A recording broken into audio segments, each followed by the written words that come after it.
Hey, soul survivors, we are going to talk about the schizoaffective disorder. And I'm really excited because we just got done doing a live chat and the person was able to be open and honest and shared what their struggles were. We're also going to talk about the comorbid effects and what's going on in the brain. So, schizoaffective disorder is a mental health condition that features symptoms of two different kinds of illnesses, schizophrenia and mood disorder, like depression or bipolar. So they had like the schizophrenia and bipolar plus autism.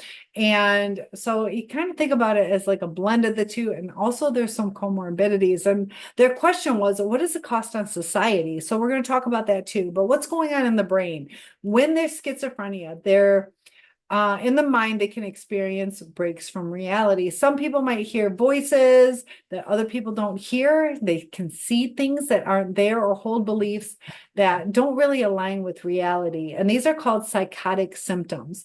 Now, the mood disorders, alongside with the psychotic symptoms, a person with schizoaffective disorder also experiences significant mood swings, and it can be really difficult on situations and relationships. So these could be episodes of major depression where they feel overwhelmingly sad or empty inside, episodes of mania where they feel extremely energetic or even euphoric. They feel extremely good.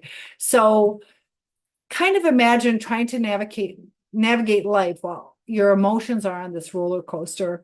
And on top of that, reality feels distorted. So one moment you might be full of energy, feeling invincible, or you can be deeply depressed.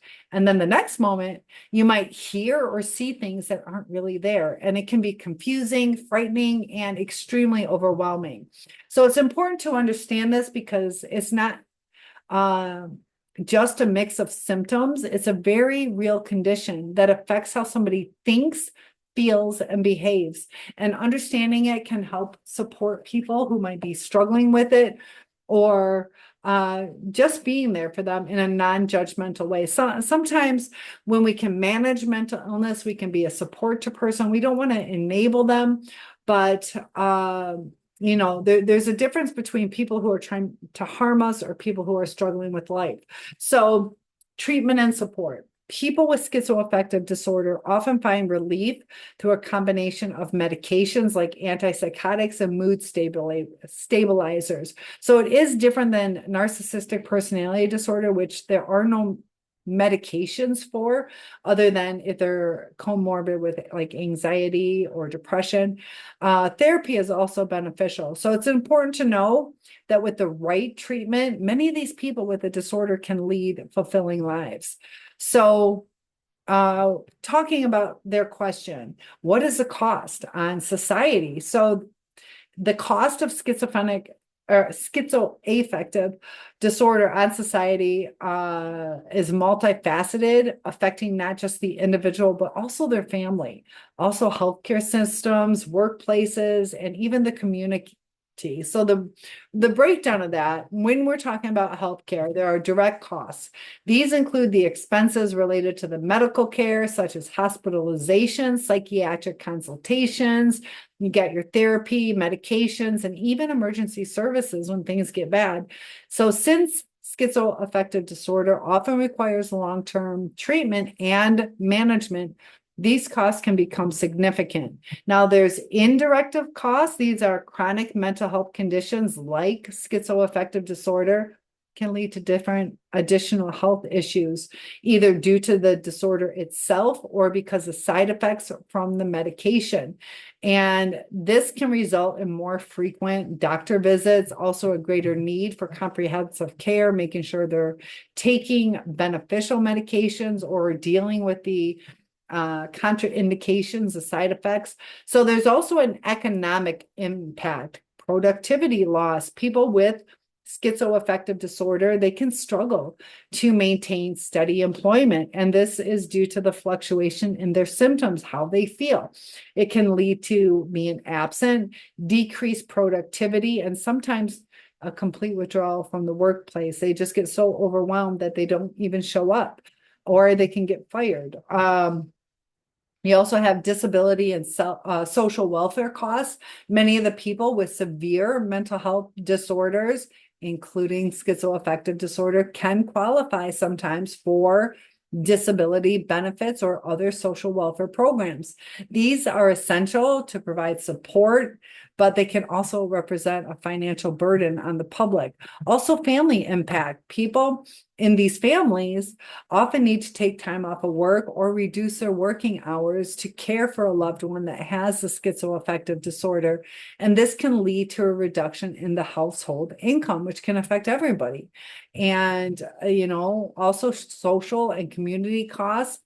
Homelessness. Without adequate treatment and support, many of these people can struggle to maintain housing that's stable, and it can lead to homelessness. So it not only affects the individuals, but also places a strain on community resources like shelter, social services. And within the criminal justice system, sometimes if they're untreated or poorly managed, people with schizoaffective disorder can lead to encounters within the criminal justice system, whether they're just minor offenses or more serious incidences. This places an additional cost on law enforcement, court systems, and incarceration facilities, whether it's jail or prison. Also, stigma and discrimination. The social stigma associated with mental health can lead to social isolation. It was really interesting because they had said that they are where they don't socialize. It was interesting because they prefer isolation. They grew up in like a group home, and it's kind of like their norm too. You grow up isolated and that's your comfort level, but they were also saying they're an extrovert, and I found that interesting. So with this can further exacerbate the condition, hinder recovery when there is that social stigma. So this societal cost is more challenging to quantify, but has profound impacts on the quality of life and individuals with this disorder. So how does it impact their quality of life? Personal and family burden. The emotional and psychological toll on both the person struggling and their family can be significant. They often experience stress as a family, anxiety, depression as they navigate the challenges of caring for a loved one. Community support systems, mental health disorders like schizoaffective require robust community support systems. Not every community has what they need to give to these people. It can include counseling services, support groups, advocacy organizations. These symptoms, while essential, they do require funding and resources in order to be effective. And the treatment, there is medication like antipsychotics. Usually this is the first line of treatment, and they want to help manage the psychotic symptoms such as the delusions and hallucination. And there are mood stabilizers for those with the bipolar type of schizoaffective disorder. They can use mood stabilizers like lithium or valproate, and they can help regulate mood systems, assist mood swings. And antidepressants, SSRIs like fluoxetine and sertraline are common choices, and they can be prescribed to help with the depressive episodes. And anti-anxiety medications, because sometimes anxiety goes along with this, and it can be used to address these anxious symptoms that also are comorbid. Family therapy is important, but it is a cost. Family therapy can educate and support family members, helping them to understand the disorder, improve communication. Communication is usually key in almost every relationship. Also helps with problem-solving skills and supportive therapy. This type of therapy provides emotional support, helps build social skills, assists in problem-solving, and a regular routine. There's lifestyle support. By establishing this regular routine with consistent sleep, meals, and activity, this can help regulate and stabilize the mood and reduce stress. Healthy diet and exercise. When they have the resources to eat healthy, and they can maintain physical health through their proper diet, regular exercise, and that can improve overall well-being and complement the treatment plan. Social support, such as peer groups, both in person and online, can provide a sense of community, shared experience, and this is vital within the recovery process. But during severe cases, especially during acute psychotic episodes, or if there is a risk of harm to their self or to others, sometimes hospitalization is necessary to stabilize a person. So how does this impact relationships? They can be significantly impacted, both for the person diagnosed and their loved ones. The disorder symptoms, like those mood swings, the paranoia, withdrawal, it can create challenges, but understanding and proactive communication can make a huge difference. So there's an emotional strain on the individual. Person with schizoaffective disorder can struggle with their self-esteem. They can often feel misunderstood or worrying about being a burden, which can lead to social withdrawal. And isolation in general, regardless of what you're going through, is usually not a healthy thing. We are social beings and we need the support of others. So loved ones, whether it's their partner, their family member, or their friends, they can start feeling overwhelmed or confused, frustrated. They feel like they're doing everything, and it just doesn't seem to be making a difference. So it can be even more challenging if they don't fully understand the disorder or even know how to help. So when dealing with this, like I said, communication is key, but there's challenges, a lot of misunderstandings. These symptoms, like the delusions or the extreme mood swings, can lead to misunderstandings or even conflicts in relationships.